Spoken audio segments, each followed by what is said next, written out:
Seorang guru di salah sebuah sekolah menghadapi 3 pertuduhan apabila dia dengan beraninya bercakap jujur dan menyatakan kebenaran mengenai sistem pendidikan negara. Beliau yang merupakan seorang guru matematik itu telah bersuara mempersoalkan mengapa pihak Kementerian Pendidikan ingin menyingkirkannya berikutan teguran yang dibuatnya tentang kelemahan dalam sistem pendidikan negara. Antara isu yang dibangkitkan oleh guru tersebut adalah tentang isu beg sekolah yang berat di mana situasi ini boleh memudaratkan kesihatan murid. Walaupun isu ini sudah lama namun masih belum menemui jalan penyelesaian. Silibus yang terlalu tinggi dan padat yang dianggapnya sebagai silibus syok sendiri. Bilangan murid yang terlalu ramai dalam setiap kelas yang menyukarkan guru-guru untuk memberi tumpuan kepada murid-murid ketika mengajar di dalam kelas. Subjek yang terlalu banyak boleh membuatkan murid hilang minat belajar. Masa belajar untuk subjek teras terutamanya matematik tidak mencukupi. Dan adanya Little Napoleon dalam sistem pendidikan menyebabkan sistem pendidikan rosak.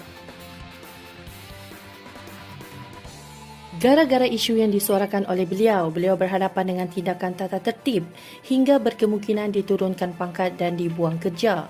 Beliau telah menghadapi 3 pertuduhan iaitu pertuduhan pertama di mana beliau didapati membuat hantaran di media sosial pada 26 November 2021 berhubung jadual waktu dan mata pelajaran yang diajar di sekolah rendah.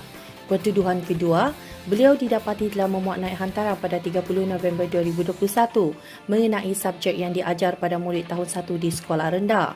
Manakala pertuduhan ketiga pula, beliau menyatakan banyak silibus mengarut diajar di sekolah ketika beliau dalam sesi live di Facebook. Isu berkaitan silibus pembelajaran kebangsaan itu telah mendapat perhatian dari Perdana Menteri Malaysia Datuk Seri Ismail Sabri Yaakob dan juga Menteri Kanan Pendidikan Datuk Dr. Razzie Jidi. Guru terbabit yang juga merupakan anak kepada bekas pengetua sekolah telah berkongsi pengalamannya pada tahun 2016 apabila beliau ditukarkan dari Sekolah Kebangsaan Taman Melawati 2 dan ketika itu ibu bapa di sekolah terbabit telah membuat satu petisyen dengan mengutip tanda tangan sebagai tanda sokongan agar beliau tidak dipindahkan dan dikekalkan di sekolah terbabit dan kemudian telah menghantar petisyen itu ke Pejabat Pendidikan Daerah. Walau bagaimanapun, melalui satu surat keputusan yang tular di media sosial, beliau kini telah dibebaskan daripada 3 pertuduhan terbabit dan tidak akan dikenakan sebarang tindakan tata tertib oleh Kementerian Pendidikan.